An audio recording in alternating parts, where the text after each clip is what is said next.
Welcome aboard the Azimut Magellano. It's a 43-foot trawler-type hull, luxury finish, something that can travel comfortably at 14 knots, top out at 22.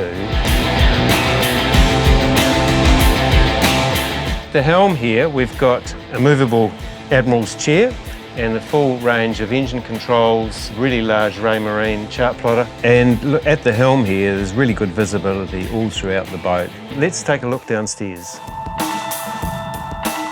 We're in the owner's cabin, plenty of room at the side and a mirror which adds to the spaciousness. And what's really neat is the windows, so you can actually get a view when you're in bed, which is quite amazing.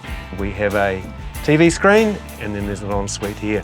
Headroom is magnificent and there's some storage units there. I'll show you the port hand one.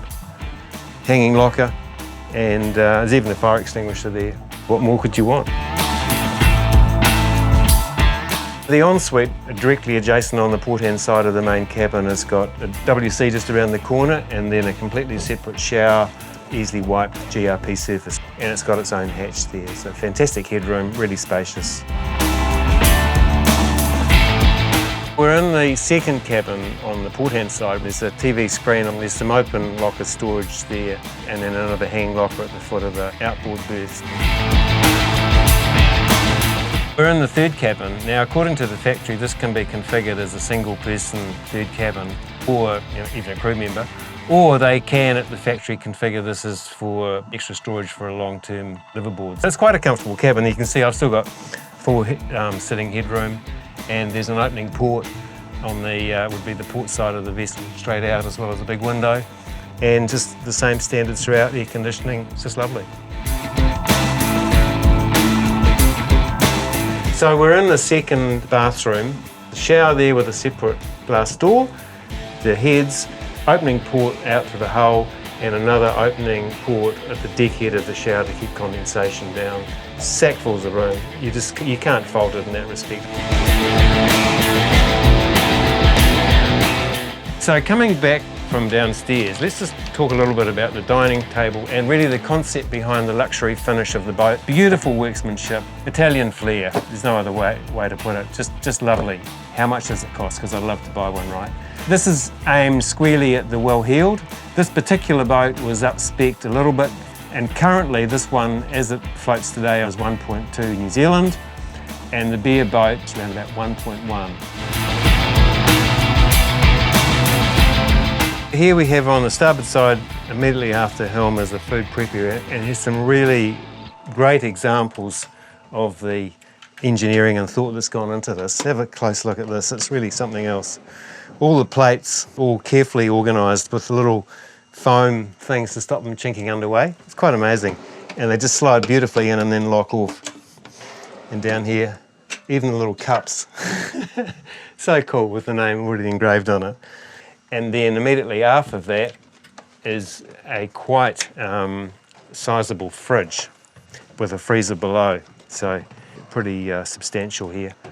And that can be run off the batteries, and there's also an onboard on-end generator. Moving on into the kitchen, nice to see a hand hold here, and here's some more trick cutlery, which is this is just amazing. This is directly from the factory, so each of these spoons, knives and forks, they've got their own little detailed cutout. So they can't get lost underway or rattled around. Just fantastic. The sink is, lift this up, quite a deep sink, and then outboard of that is another general food area, which is top opening, so that's nothing's going to fall out there. And then immediately behind both of those is the induction cooker and an oven beneath. Moving from the galley to the outdoor eating area, so the whole concept behind this is when you're at anchor, there's a seamless transition between these two areas, and obviously people are going to be eating outside if the weather's decent. So just a straight step through and you're out here. Teak dining table, that can fold up or not. We've got it fully extended at the moment and quite comfortable, well, really comfortable seating actually. From the cockpit area, we've also got access to the boarding platform for docking or fishing or barbecuing. So there's a nice little locking door here, one step down, and then you're onto some pretty substantial stainless supports. and you're fishing, and there's a barbecue on the other one, which is an optional extra. And the owner also carries his inflatable underway, hinged off these little brackets down here by my feet.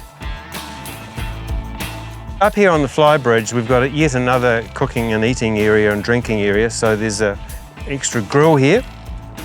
And then under this one is a basin and a wet bar and running water. So you've no shortage of places to cook and eat and drink, just as it should be. Up on the foredeck is some pretty substantial mooring bits and a fully automatic windlass system for the anchor, in and out, and some, you can see some fair leads there with rollers on them for moorings. Plenty of room to walk around there, which I did earlier. And the anchor itself, I should mention, is an all stainless cast one, quite a classy piece of kit, really. It really does set the boat off beautifully. So let's talk now about how this ship feels underway, because we have to call it a ship. It's got a really quite substantial displacement, so it's certainly not flighty underway.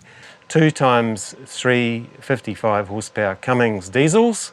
It tops out at 22. Quite an unusual hull shape. There's quite a pronounced chine starting at the bow.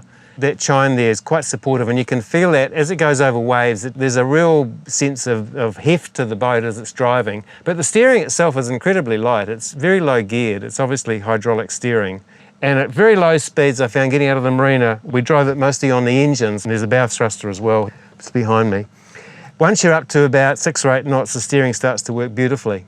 And the faster you go, the easier it felt to steer. And it was just lovely underway. It was a really substantial feel. It didn't rock and roll. And I think what helps that is the fact that there isn't a full flybridge, it's just a canvas one. So the weight for such a substantial vessel is actually relatively low. So I really liked the feel of it. It was a real ship-like feel, really, really nice. This is a boat for the well-heeled. It's for someone with, who might consider a batch. And I think it actually makes a lot of sense if you think of it in those terms. He's got a pretty reasonable range under power, quite luxurious living, and the beauty about it, this type of thing as opposed to batches, if you don't like your neighbours, you can just up anchor and move somewhere else, which is, what more could you want? And with this playground at Auckland's back door, really, it does make a lot of sense. And honestly, I can't fault the workmanship or the attention to detail. Little things like the stainless steel, all the welds have been really thoroughly burnished and polished. For the person with 1.3 to spend, I'd say go for it. John Macfarlane from Boating New Zealand. Thanks for watching. If you'd like to see more of these videos, please subscribe to our channel.